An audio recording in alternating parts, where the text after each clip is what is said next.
Phase 1. The kitchen table. You are 28 years old.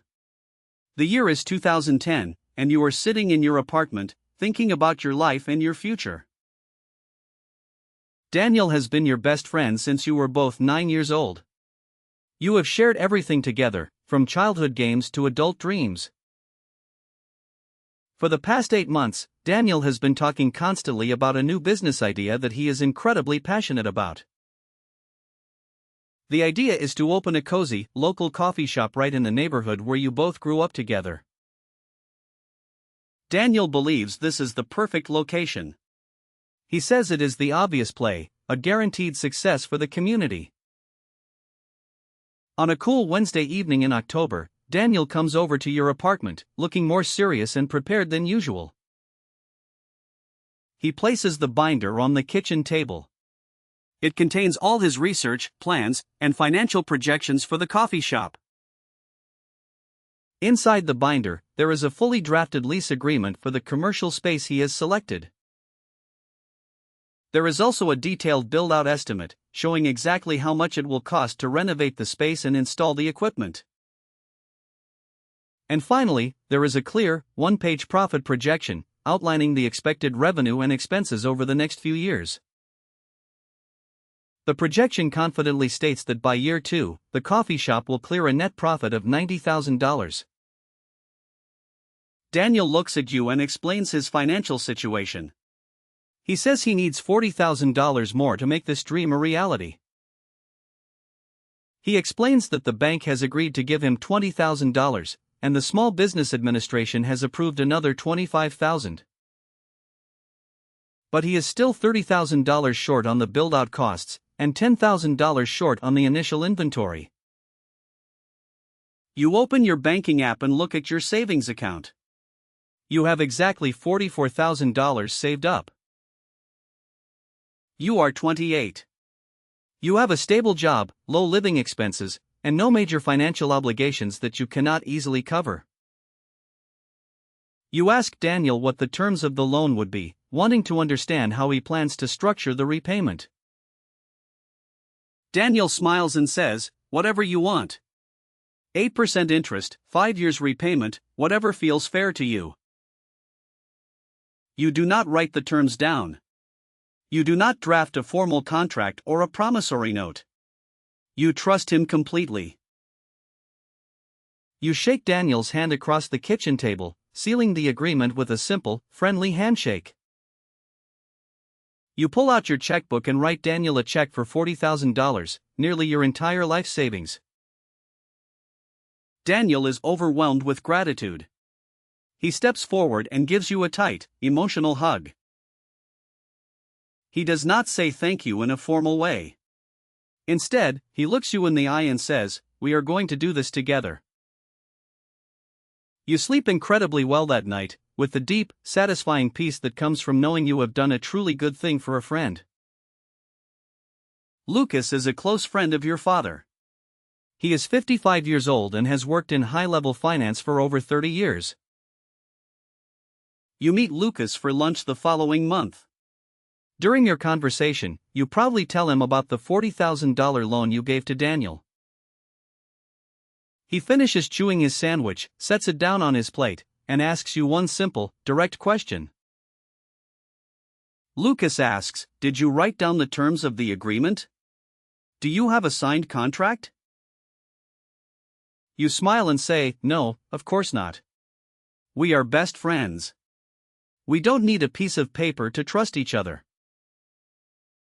Lucas looks at you and says, "That is the answer most people give in this situation."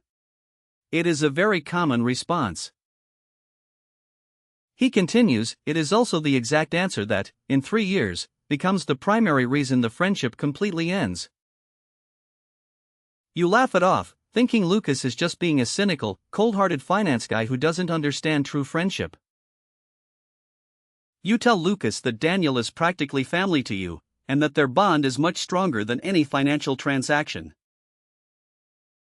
You point out that Daniel's business binder was incredibly detailed and professional, proving he knows what he is doing. You add that the profit projections were highly conservative, and the business is almost guaranteed to succeed quickly. Lucas does not laugh. He does not smile. He just watches you with a calm, knowing expression. He finishes his meal in silence, letting your optimistic words hang in the air between you. Lucas says, a money loan to family or close friends is technically a gift. The problem is, neither side usually realizes that. He explains, the lender expects to be paid back, and the borrower feels a constant, unspoken pressure. Neither of you knows how to handle it. Lucas warns, 3 years from now, when the money is still unpaid and nobody knows how to talk about it, a heavy silence will begin. With those words, phase 1 of this journey is complete. The check you wrote at 28 was an act of pure kindness. But that same check, by the time you turn 33, will no longer feel like an act of kindness. It will feel like a burden. Phase 2. The first year. You are now 28, turning 29. The coffee shop officially opens its doors to the public in March. The opening day is a massive success. The entire neighborhood turns out to support Daniel's new venture. Your parents come to the opening, looking incredibly proud of Daniel and happy to see his dream come to life. Your cousin Kevin, who is 26, also attends the grand opening, bringing a date along to share in the excitement. On that opening day, Daniel hands you your very first cup of coffee, completely free of charge, and gives you a warm hug. You do not mention the $40,000 on opening day. It feels inappropriate to bring up money during his moment of triumph. In fact, during the first 3 months of the shop being open, you do not bring up the loan even once. You want to give him space. Daniel does not mention the money either during those first 3 months. He is incredibly busy running the daily operations. He is working long hours, managing staff, and trying to establish the business. The shop is busy, and so is he. In the 7th month of the first year, you receive an envelope in the mail. Inside is a check from Daniel for $800. The check has the word interest written clearly in the memo line. It is a tangible sign that the business is working. You smile, feel a wave of relief, and send Daniel a quick text message with a thumbs up emoji to acknowledge the payment. You go to the bank and deposit the check, feeling confident that Lucas's warnings were completely unfounded. 2 months later, in month 9, another check for $800 arrives in the mail. The system seems to be working perfectly. However, in month 12, at the end of the first year, no check arrives. The mailbox remains empty of any payments. You do not ask Daniel about the missing payment. You tell yourself that the holidays are a busy time and cash flow might be tight. In month 13, you rationalize the silence. You tell yourself that Daniel is probably reinvesting the profits to grow the business. You convince yourself that the next batch of payments will likely come in larger chunks once the business stabilizes further. You remind yourself that the binder clearly stated year 2 was when the shop would really start clearing significant profits. During this time, when you are 29, you meet Melissa. You start dating, and she quickly becomes an important part of your life. Melissa is practical and down-to-earth. She drives a reliable Subaru and has a very sensible approach to life and finance. On your 3rd date, you tell Melissa the story of the coffee shop and how you helped your best friend get it started. Melissa listens carefully, pauses for a moment, and then asks you a very practical question. She asks, "Is there a contract? Do you have anything in writing to protect your investment?" You give her the same answer you gave Lucas: "No, we don't need one. We are best friends. I trust him completely." Melissa nods slowly. She does not argue, but her quiet reaction speaks volumes. Phase 2 is now complete. In your mind, the $40,000 is still a secure asset, a temporary loan that will eventually return to you. But in Daniel's mind, as the pressures of the business mount, that $40,000 is starting to feel like something else entirely. Phase 3. The slow drift. You are now between 29 and 32 years old. The years are beginning to drift by, slowly but surely.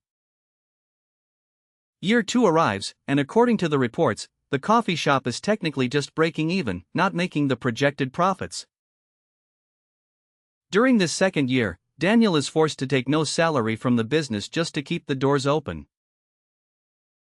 This is also the year when Daniel stops asking how you are doing when you walk into the shop. The warmth is fading. In year 3, the main espresso machine breaks down. It is a major blow, costing $9,000 to replace. Daniel does not tell you about the broken machine or the financial strain it is causing. You have to find out on your own.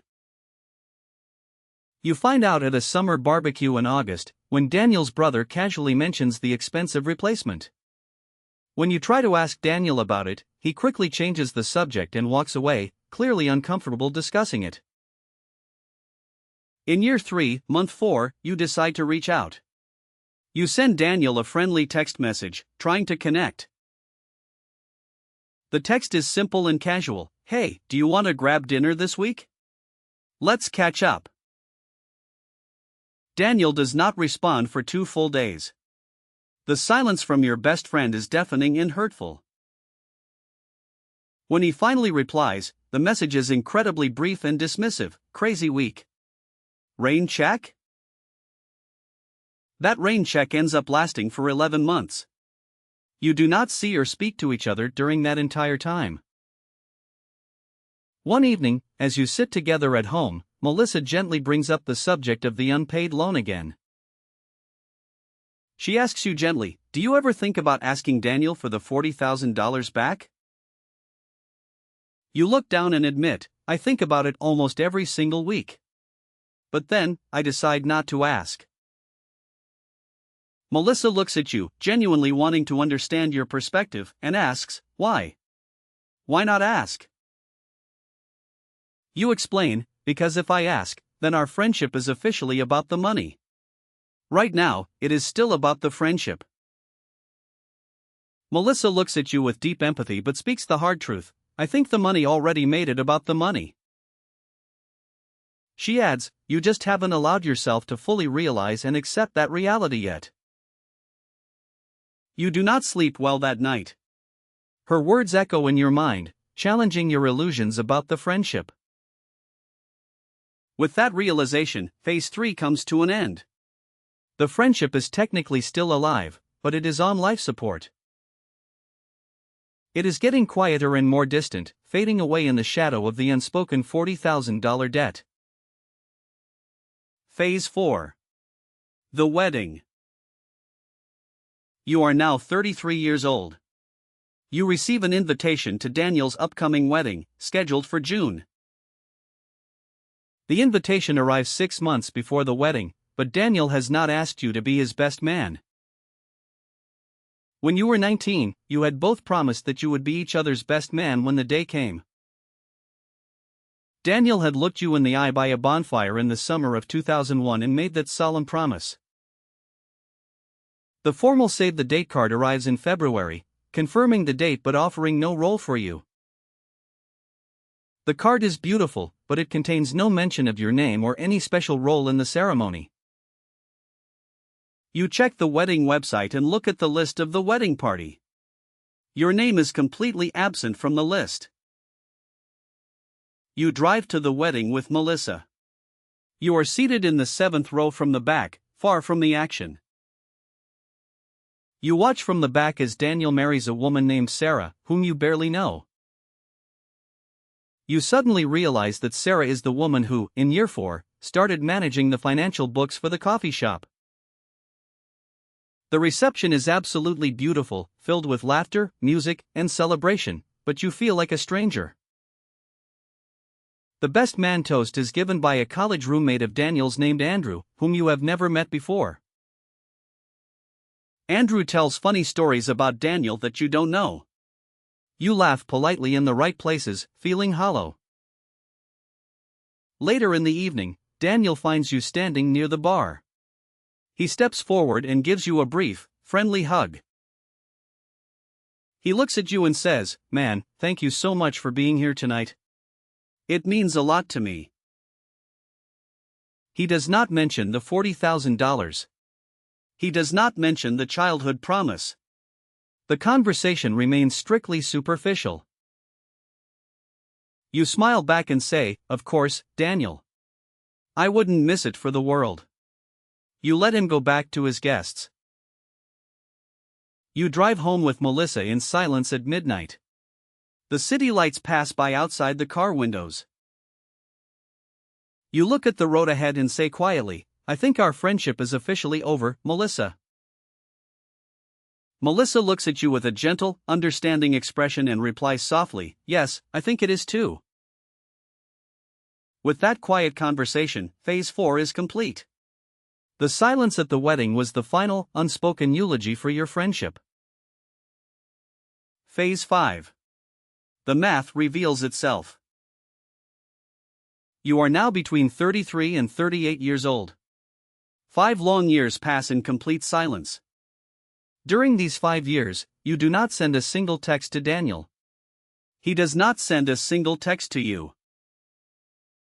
In year 6 of the silence, you decide to sit down and do the actual math on your $40,000 investment. The math reveals that if you had put that $40,000 into a simple, boring index fund instead of the coffee shop, by year 6, that money would have grown to approximately $71,000, completely untouched. You realize that the index fund would have also come with absolutely no emotional baggage, no broken promises, and no lost friendship. By year 7, the math shows that the investment would have grown to over $103,000. You stop doing the math. You realize that the numbers are no longer the point. The loss is much deeper than money. The real point is the empty space where a lifelong friendship used to be, the silence that has replaced a brotherly bond. You meet up with your cousin Kevin again. He is now 33 and has some financial stories of his own to share. Kevin tells you that he also lent money to a family member back in 2012, $6,000 to a cousin. But unlike your situation, Kevin got his money back just 2 months later, along with a sincere thank you note. You are amazed. You ask Kevin how he managed to get the money back so quickly and cleanly without ruining the relationship. Kevin shrugs and says, "Simple. I made him sign a piece of paper. I told him it was to protect both of us." You look down and admit, "I didn't make Daniel sign anything. I thought our friendship was enough." Kevin looks at you sympathetically and says, "I know. You told me at the time. I wanted to say something, but you were so excited." He adds softly, "I'm really sorry I didn't speak up back then. I should have warned you about the risks." You smile weakly and tell him it's okay. You don't blame him. Phase 5 is complete. The friendship and the money are both gone. Phase 6. What the $40,000 was actually about. You are now 40 years old. You find yourself standing outside a local funeral home on a chilly October afternoon. The funeral is for Daniel's father, a kind man who had taught you both how to fish when you were just 11 years old. You sit quietly in the 4th row, watching the service. Daniel is sitting in the very front row with his family. At the reception after the service, Daniel spots you. He walks over, tears in his eyes, and gives you a long, tight hug. He holds onto you for a long time, then whispers softly into your shoulder, "I owe you. I owe you so much." You look at him gently, shake your head, and reply softly, "No, Daniel. You don't owe me anything anymore." Daniel pulls back, looks you in the eye, and says firmly, "No, I owe you $40,000. I know that. You look at him, feel a strange sense of closure, and reply quietly, I know, Daniel. I know. Daniel looks down, his voice trembling slightly. I owe you much more than just the money, my friend. You stand together on the porch of the funeral home for a quiet moment, watching the autumn leaves fall in silence. You drive home, finally understanding the true cost of the silence. You are the patient one, the one who bought the silence in 2010.